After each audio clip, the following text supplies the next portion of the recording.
borom pare naa yaa ngi nu mu tuddati. kan ci ah. Wardini. waaw ki créé woon pare naa la. Marème Wane Ly la non du Marème Wane Ly de. Sidibé. Amsatou Sow Sidibé Amsatou professeur. moom amoon parti boobu tuddee ko pare naa. gaa yi ne ko pare ko. moom mu ngi woon ci coalition troisième voie. parrainage bi lañ ko téye woon moom. tu vois donc moom am na avenir quoi Anta bu fekkee ni vraiment bëgg na am avenir politique na wàcc ci terrain bi liggéey quoi. loolu laa gis quoi mais vraiment pour man erreur yi dafa multiplier ay erreurs yu bari quoi. war na defarwaat quoi. Abdoulaye Mbow. La situation de l'opposition ak tey taxawaay wi ci Anta jël. waaw moom nee na c'est pour affirmer une nouvelle identité politique fondée sur la proximité, l'écoute et une autre manière de faire de la politique. C'est ce qu'elle a dit en résumé. Si li nga xam ne moo tax mu ne tey bu mu nekkee tournée en Kaffrine elle a pris la décision quitter définitivement FDR. Peu importe, c'est son choix. Elle a fait son choix politique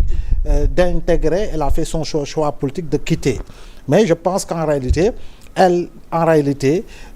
comme nu ko jëriñ ak ñoom Biagui ak ñoom As waxee yëpp en fait elle s'était tracé une voie. Cette voie en réalité bu amoon loo xam ne doon na ko am en termes d'écoute, en termes de conseil politique si li nga xam mooy choix yu muy def il y a des choix qu'elle n'aurait jamais dû faire yoo xam ne dafa créer une dégringolade politique et électorale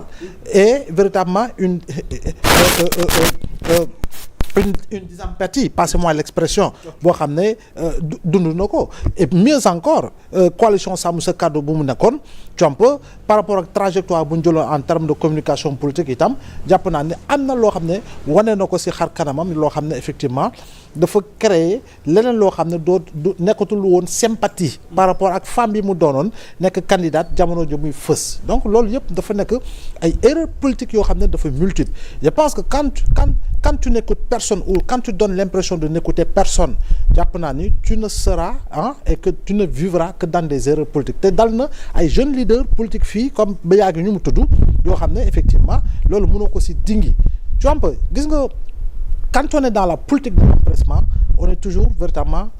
dans des erreurs yooyu nag da lay rattraper te lu muy créer sa ginnaaw mooy c'est un vide da ngay am mbooloo gu ndaw war ko renforcer war ko massifier nga def ay erreurs nga gestu mbooloo gu ndaw googu nekk phrase loo xam ne amaana dootoo amati dara tey jii nii na ngay doxee na ngay waxee tu investis des centaines des dizaines de millions dans les plateformes pour faire ta publicité écoute ban impact la am en réalité donc je pense que loolu mi ngi ci maintenant booy jël globalement li nga xam ne moo di langue politique bi et dans les oppositions parce que il ne faut pas dire l'opposition parce qu'il n'y a pas une opposition il y a des oppositions au Sénégal par rapport ak ligne yi nga xam ne tànn nañ ko ay opposition ñoo fi nekk opposition yooyu nag da ngay gis ni la première formation politique de l'opposition des oppositions ça doit être l'Alliance pour la République qui malheureusement également dafa am li nga xam moo di émiettement bu profond dafa am li nga xam moo di dislocation bu profonde chef de parti boo xam ne nekk fii et c'est un chef de parti qui existe véritablement par la réalité des techniques ni ñu koy waxee des techniques de l'information de la communication voilà donc si lay exister à travers WhatsApp la à travers ay messages xawma nu ñu koy waxee si la exister alors ce parti là aussi amul koo xam ne bàyyi nañ ko fi mu nekk leader muy incarner un certain leadership je disais tout le temps que l'APR n'a qu'un seul leader qui s'appelle Macky Sall entouré d'un conglomérat de responsables. Ce conglomérat de responsables là n'incarne pas un leadership fort qui est le responsable de Dakar qui est le leader de Dakar qui est le leader de Kaolack qui est le leader de Saint-Louis on ne les connaît pas il y a une multitude de responsables à Dakar à Kaolack et cetera donc loolu moo fi nekk léegi boo ñëwee ci taxaw aujourd'hui taxaw ce n'est pas une plateforme homogène yaa Moussa taxaw c'est une plateforme hétérogène c'est une plateforme hybride cette plateforme hybride moo di lan dafa am ñu bàyyi ko parti socialiste ñoo bokk courant ñoo ànd ak Khalifa Sall waaye ba ñu taxawee taxaw dafa am ñu jógee LD dafa am ñu jógee AFP dafa am ñu jógee feneen tey jii Moussa Tine dem na ak parti am tu vois un peu il y a des démissionnaires comme Abba Mbaye il y a d'autres qui ont décidé tout simplement toog bañ a defati li nga xam moo di engagement politique donc cette plateforme hybride là pour qu'elle se reconstitue autrement par rapport ak une ligne boo xam ne elle créera les conditions d'une homogénéité par rapport à une idéologie partagée qu'est la social-démocratie mais ce sera difficile ñoom dañoo xaajali ko jamono yi nga xam ne Khalifa Sall il a connu une dégringolade politique et électorale Barthélémy Dias également a connu une dégringolade politique et électorale donc il faudra repenser ñoom ñëpp autrement naka la ñu war a defaree politique te du lenn rek la mooy travailler dans la massification. Celui qui ne travaille pas dans la massification et qui ne change pas de discours, qui ne change pas d'orientation, mais ne saurait en réalité créer les conditions pour pouvoir s'imposer dans le landerneau politique sénégalais. Ok, donc ma jàll ci Mass par rapport à cette situation bi opposition di dund ak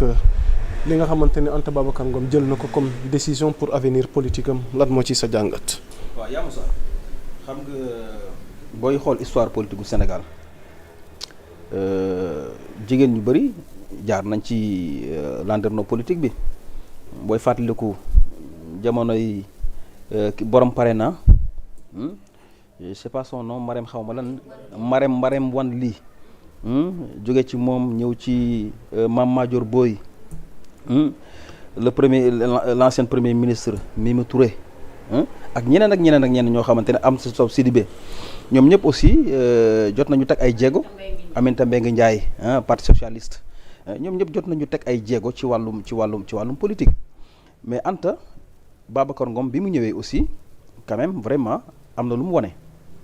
ba pare elle a eu la sympathie de tous les Sénégalais notamment de Pastef mais Anta dafa def fausse couche politique parce que Anta bi mu ñëwee waaw fausse couche politique mooy maanaam waaw terme bu bees la quoi. leerale kay xam na ko. xam nga boo déggee ñu ne jigéen dafa def fausse couche waaw maanaam loo xamante ne dafa waroon embryonné dem ba war a kii am problème jafe-jafe maanaam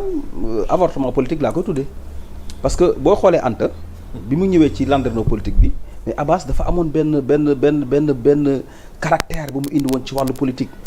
sénégalais yi commencé ko topp muy am lu muy wane ma ne kii bon am na avenir politique léegi nag Anta bi mu demee basculer li ñu naan bëy dafa war a ànd ak mboromi bëyam sinon mu ànd ak cere Anta dafa mujj ànd ak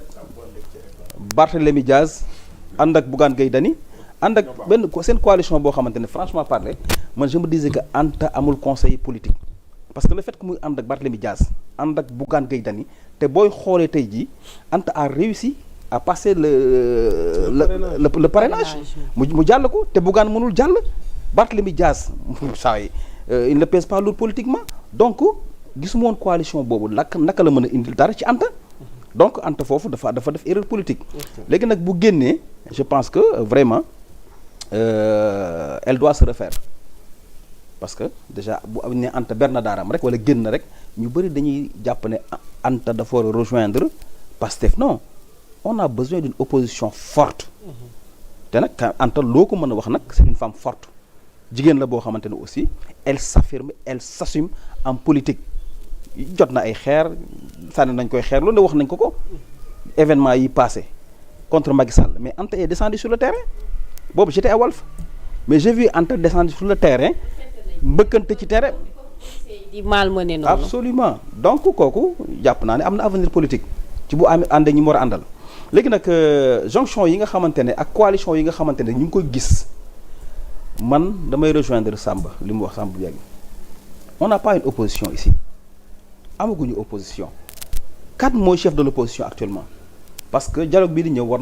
na bokk ci point ñu war a dialoguer dinañ ci ñëw statut tout du à chef de l'heure l'opposition ak li ñu far parce que waxtaane TDR mais tey jii génn buñ nee tey jii kan mooy chef de l'opposition kan la ñu mën a wax ne mooy chef de l'opposition au Sénégal mais Mass loolu am na ku ko moom Kan moo kan ko moo jël deuxième ci élection yi du D'accord. Amadou Ba waaw ki kon jël kay moom mooy chef de l'opposition Mass voilà ki jël deuxième te affirmé wul boppam aussi bi mu koy jël. ci beneen mouvance la ko jëlee. ah absolument c'est pas avec son parti. mu ngoog c'est que en fait yooyu yëpp c'est des choses qu'il faut sérieux après. Amadou Ba bu muy jël deuxième boobu dafa am ñu mu àndaloon bi mu beree daaram est-ce que am na poids Est-ce que boobu. am na Amadou Ba le nom ne rime même pas avec opposition, ne rime même pas avec politique. loolu mooy wax ci. jëfinam nekkinam na mu mel ak na mu gis ça ne rime pas avec la politique. Absolument. Parce que jàpp naa ne c'est un homme politique qui n'a pas d'ambition. Sénégal on a un problème gis nga opposition fii le premier opposant au Sénégal ci wàllu politique li ma jàpp Abdoulaye Wade la woon. Vrai opposant. Opposition la nekkoon. Le deuxième opposant au Sénégal ci li ma jàpp Ousmane Sonko. ñeneen yëpp y a pas eu d'opposition je vais vous expliquer pourquoi.